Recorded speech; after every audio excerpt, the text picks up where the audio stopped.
Can you hear me? I can. Can you hear me? Yes, I can hear you now. How are you? I'm doing fantastic. How are you? I'm doing well. It's nice to talk to you. Me too. Do you need to record this? Do I need to give you the? Oh, no, you're fine. Okay, cool. Yeah. Yeah. I'm not sure how to say her name. I'm sorry. But she sent us an email kind of talking about you. She attached some of your videos. And so my editor thought it would be great to do a profile on you for our website. So first of all, I just kind of want to know how you got started in real estate investing and what led you to take this path. My mom was a real estate investor, but she did it the old, slow, boring way where she'd save up a bunch of money and then buy a house and then rent it and eventually get her money back. And she didn't have any plans or strategies or licenses or anything. She was just winging it. And I needed plans and strategies and a system. And so I started buying land for 12 or 1,500 bucks, and then I started buying houses, and then I went broke trying to get into real estate investing. So I started buying houses without money in 2014 and owner financing and lease options, all with a license. And then in 15, I started buying apartments, and I've just kept adding to it since then. And now I teach other people how to do it. Okay. So I read that you're in East Tennessee. My brother actually lives in Nashville. Okay.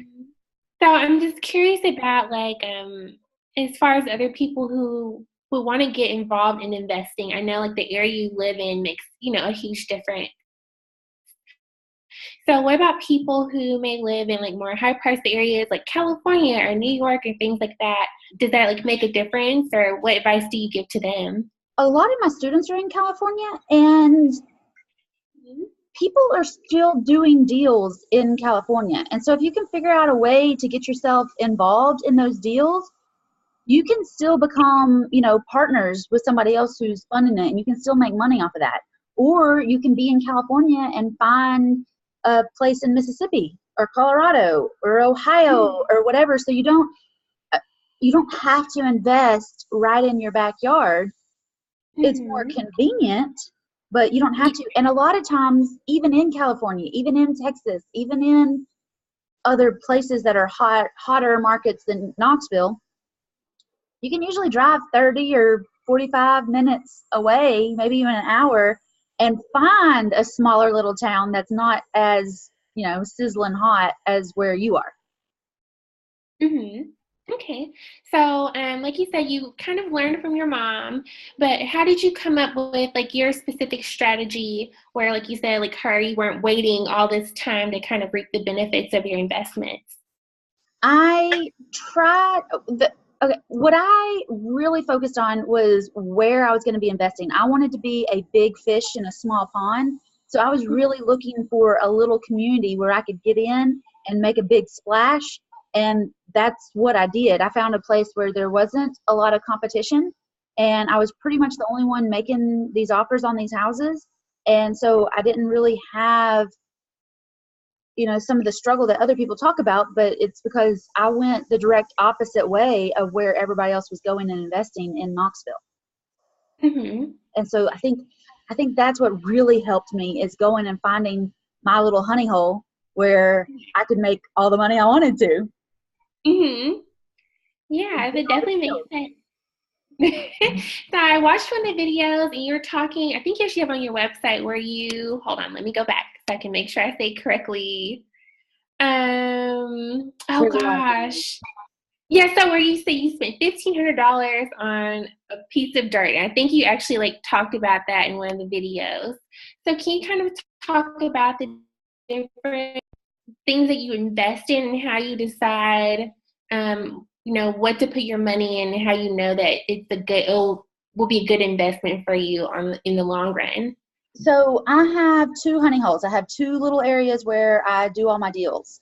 And that piece of land is in my main honey hole. It's less than a mile away from where I live.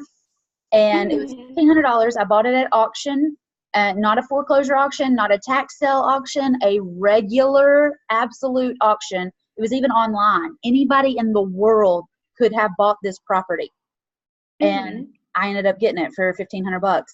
The thing that really set me on fire about this one is it was zoned industrial, which is the top of the totem pole, and you usually can't even touch industrial for less than $100,000, and I got it for $1,500. So just knowing where it was and what it was zoned let me know that it was a higher chance of making money. If the same property had been zoned residential, $1,500 still would have been a good investment in it, but it wouldn't have brought the same return until I got it zoned industrial. Does that make Okay. sense? So you want to look at the Yes. zoning. You of course want to look at where things are, but I think the zoning is more important than the location, because Okay. you can't just find industrial land. Even if Yeah. it's been 5 miles out into the country, I still would have bought it for $1,500, and I would still probably have the same renters renting it, because you don't Mhm. just find it. Yeah. Okay. And so whenever it comes to investing, I know like, you're teaching people now. So what are some of the like top questions you always get from people about investing? Do I need a license? Mhm. And there's not a license to buy houses. Okay. When you have a license, you're representing other people who want to buy and sell houses, but to my knowledge, there's not actually a certification or license that says, congratulations, Marion, you can go buy houses now. Yeah. It just doesn't exist. And I tell everybody that the best agents I know are also investors, but the Mhm. best investors I know don't have a license. So if you're going to be an agent, you need to be an investor.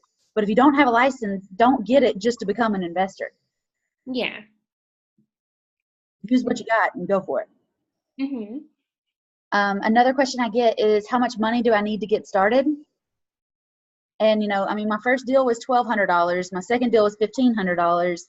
The first house that I bought was $30,000. But when I really got into it and figured out how to do it, the first house I got took $10. And I'd rather spend $10. How many houses can you buy with $10 than $30,000? Yeah. So you really don't need any money to get in and start making these deals. That first $10 house I bought, I made $15,000 on $10 in 8 weeks. So if you got lunch money and you know how to make it work for you, you could be looking at, $5 or $10 or $20,000 in 2 or 3 months. So how many times do you want to do that? Yeah. You know, another question I get is, how do you find sellers? How do you find your honey hole? And that is a lot of times about going against the flow. If you know where people are investing in your area, don't go there. Mhm. Drive the direct opposite way and go out there and find your sellers. Talk to people who are tired of being a landlord. They're tired of tenants and toilets. Yeah. And they will be glad to owner finance your property so they don't have to deal with this tenant anymore. Mhm. You don't need a mortgage to do that. You don't need credit to do owner financing. You just need sellers. And tired landlords are the only sellers you need, and there's lots of those out there. Yeah. In Yeah. every market, even in expensive markets, they're tired landlords. Mhm.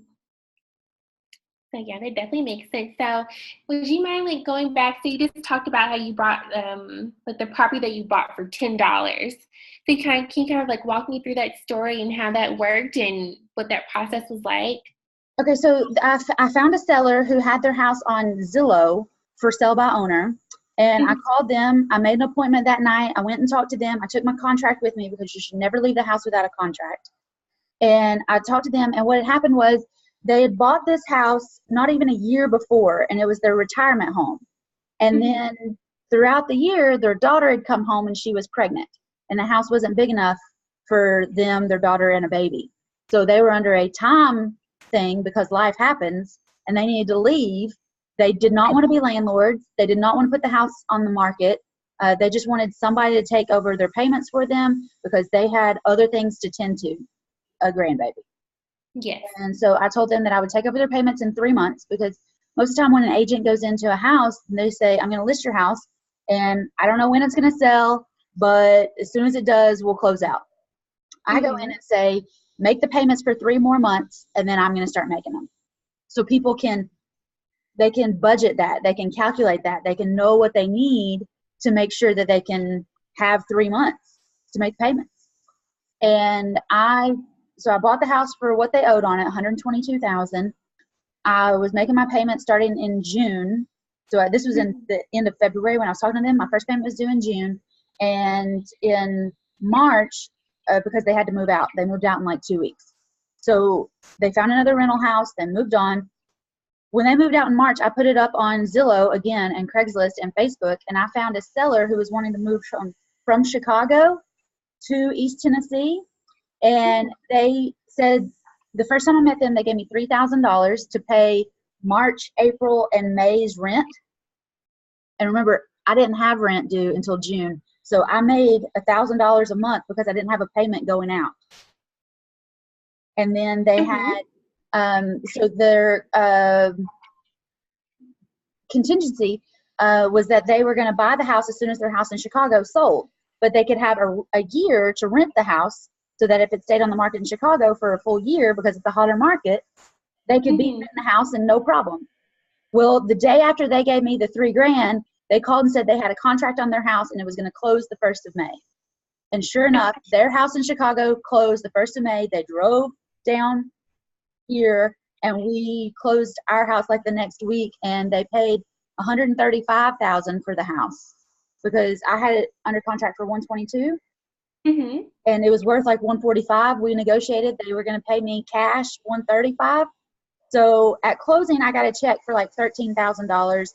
I got that $3,000 up front, but I had some, closing fees and stuff. So I total netted like $15,167 with no more work in it than that. Didn't flip it, didn't show it, but one time, and they wrote me a check.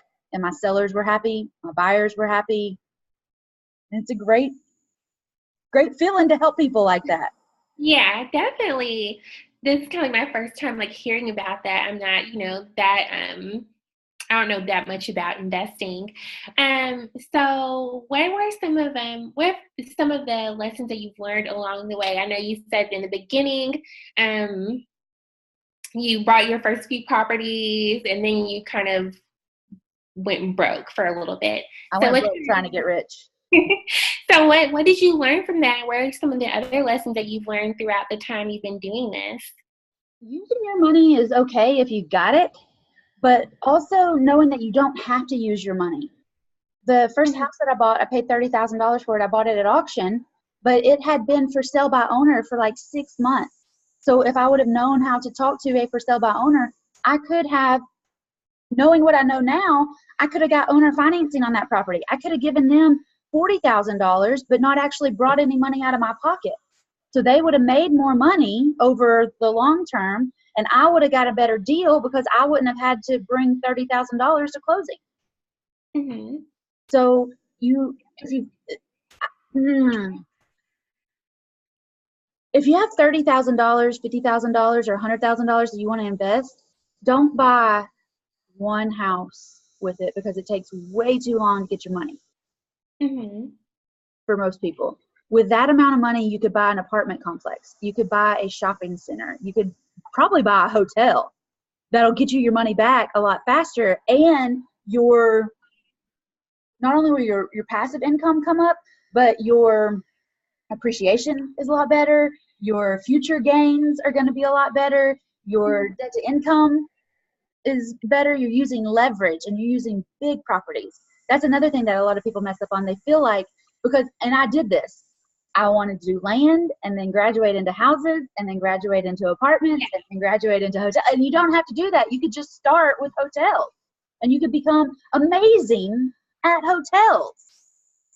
You don't have to graduate up to it. Uh-oh. Did I lose you? Okay, no, just for a second, but I heard you. Okay. Yeah. So how did you finally move into education? Like what made you want to share all the things that you've learned over, this period of time? In real estate, especially in real estate investing, it's a good old boys club. If you go to any real estate investor association meeting anywhere across the country, it's like 90% men. And there weren't any women when I got started teaching other women how to get started. And I'll be honest with you, we speak different languages. Mm-hmm. And so when I would go to these, gurus, and I would go to these conferences, and I would go to these things, and the men would teach me how to do real estate, I would still have to translate that into, well, how do I do that as a woman? How do I do that as, a young woman, especially on my own? And so I took a huge learning curve. And I don't want every woman to have to go through that. I want to be able to say, all right, listen, woman to woman, this is what you need to say. This is how you need to say it. This is what you need to do to make sure that people aren't walking all over you. They aren't laughing at you. They aren't, looking down on you because you're a woman. And let's just be honest, that still happens in 2018. Yeah. So that, and I honestly, because I was doing deals and I was talking about doing deals and I was on Facebook talking about doing deals and on Instagram, and I honestly just had a lot of women coming up to me saying, hey, will you teach me? Hey, will you teach me? And then I thought, okay, well, let's just teach everybody. It wasn't that I just decided to do it. I had people like calling me from all different states wanting me to teach them different things. And over the last year and a half, I've got structures into place and different courses and things that will walk you through everything you need to do land, houses, or apartments. Mm-hmm. And I only teach what I've done. I only teach what I know. So I don't teach notes because I've never bought a note. I don't teach private money lending because I don't do private money lending. And I teach what I know, but I teach you how to be, lean and mean and not need to start paying all these people for all these systems if you don't know how to close a seller. Yeah. A lot of gurus and traveling showmen teach how to, sign up for this and pay more for that and do this and whatever. I teach you how to keep your money in your pocket and actually go through negotiations so that you can start making money. Then you can pay other people. But you need to know how to do it before you can teach somebody else or expect somebody else to do it for you. Yeah, definitely. That makes sense. Because I was going to ask you about that as far as like women in investing. Oh gosh, what have I heard? I think it's called L Vesting or something. It's a company. But just talking about women in investing and how sometimes women deal with like not feeling respected or not being respected or having to be comfortable being more assertive and confident and things like that. So would you be willing to just kind of talk about like your experiences in being in all those rooms full of men and kind of learning how to assert yourself and gain that respect that you deserve? I'll never forget walking into my first 2 real estate investor meetings because I was not a real estate investor when I walked in. I wanted to be a real estate investor, which is who usually goes to those meetings, is people who want to be real estate investors. Yeah. And I remember looking around, and seriously, there was 2 other women in the room, and there's probably 50 people. And so I went up and started talking to the other 2 women, like, all right, what's going on? Why are we the only ones here?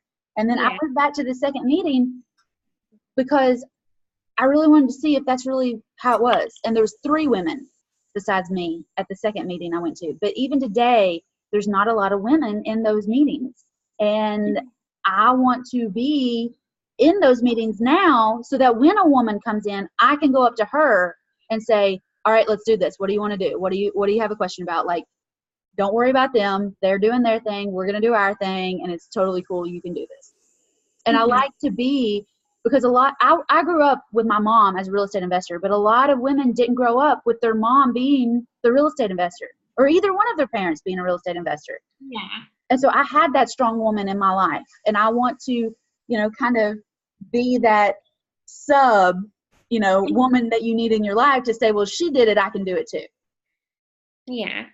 Especially if I did it kind of untraditional, I can do it too. Absolutely. I love that. One thing though, I used to have a lot of sellers that would ask me, everything's good and they're used to women being real estate agents, but why did I want to be an investor? Why would I want to take that on? Why didn't I want to stay at home? Well, because I wasn't married, I don't have kids, and I want to be a real estate investor. Like, it's none of your business why I want to be an investor. Like, that should be a question. But I would have other sellers that would say, everything's good and we're talking through everything, and then we'd sit down to do the paperwork and they'd be like, yeah, so is your husband gonna be here anytime soon? Yeah. And I was like, I don't have one. Sign this paper. You know what? I don't even want your house. And then I would have other sellers that would say, I've never had a woman try to buy this house from me, and I like you. I'm gonna work with you. I've had other offers, and I want you because I really believe in what you're doing, and I want to be part of your story. I want to help you. And so the more sellers that I got like that, the easier it was to ignore the other ones. Yeah. And so I use all those experiences even today. Like, so it's January right now. Last August, I had a seller who's a friend of my mom's, and he knows that I buy houses. He sends me messages all the time. We chat about real estate investing, and he was talking to me in private messenger, and he was like, yeah, I'm thinking about selling my portfolio, starting with this house, blah, blah, blah. And I was like, well, awesome. I'd love to take a look at it. I'd love to buy it. And I talked to him about owner financing. He was like, yeah, that's totally cool as long as your mom signs off on it with you. I was like, dude, I've got almost 50 doors right now, and my mom hasn't signed off on any of those others, so I'm not letting her, no. Yeah. I can do this by myself without you. Thanks. Bye. Yeah, so I know a lot of people, especially, so we're having our ICNY conference coming up, and so I know a lot of people this year saying we want more women on stage talking, sharing, kind of being put up as leaders, because women can definitely we can lead too. So what are some of the things that you have planned for the upcoming year, some of your investing goals, and what are some maybe some new things that you're planning on teaching and learning throughout the year? I'm starting the apartment course this year to teach women how to, you don't have to go through land and then houses. You can just start in apartments, because a lot of people want apartments more than they do houses. And so that's what the plan is this year. And I'm also going to partner with somebody who does private money lending. And so we're going to do a joint venture together. And I am, for personal investing, I am planning on paying off all of my houses this year that I have owner financing, or I have not so much the owner financing ones, because there's a reason they're owner finance. They usually don't want the big lump money, but some I have lease options on, and so I want to pay off those mortgages and make those sellers happy. And I'd like to pay off my apartments so that in the next year or two, when there's a dip and it's not such a hot seller's market, I want to go on a shopping spree, and I want to have free and clear houses so that I can pull lines of credit on all of those and use my lines of credit to put down on apartments. Like when I go on a shopping spree, I want to buy hotels and trailer parks and storage buildings and apartments all over East Tennessee. I want to go from focusing on houses to focusing on apartments. And so that's my plan for investing this year, is to get everything free and clear so I can pull lines of credit. Okay, awesome. Was there anything else that you would like to add that I kind of didn't go over? I think it's awesome, what you're doing in teaching. I don't think so, but if y'all need me for anything, I will make sure my schedule allows it. I would love to be on stage speaking about investing, because there's not enough women speaking on investing. And I don't know any, I know other women that teach how to buy houses or how to, invest with a license, but I don't know any woman teaching how to buy apartments, especially without private money involved. That's usually part of apartments. So I can talk on that all day long if you want me to, or for 15 minutes, however long you want me. Definitely. And so there's a couple more things. So how long have you been doing this? I started flipping houses with my parents in 2009. And I bought that first piece of land in December of 2012. And then I bought my first house, my 30,000 house, in 2013. But then I started doing owner financing and lease options in 2014. So either 9 years or 4 years. And I've been coaching for 1.5 years. Okay, all right. So it depends on how you want to know. I don't know. I'll figure out a way to kind of break it down. But yeah, so those are all the questions I have for you, and I thank you for taking a little bit of time out of your schedule. You're in California, right? Right now, And I so what am. time is it? It should be, is it like 8 o'clock? 8:30. Oh gosh. But I had my Time change. I'm in Oklahoma, so I had my coaching call with my mastermind students before us, so I've been up at 'em. oh, okay. All right. I was like, I hope I'm not making her get up like super early. But yeah, so thanks for giving me a little bit of your time this morning. And I'll get to work on this story, and I'll probably like email you like later on this afternoon to do like some fact checking and stuff like that. And if there's any other questions that come to mind while I'm writing, I'll just send those to you if that's all right. Absolutely, I'd love to. And if you need anything from me, just let me know, and I'll send it to you as soon as I can. All right. Thank you so much. Thank you, Marion. All right. See you.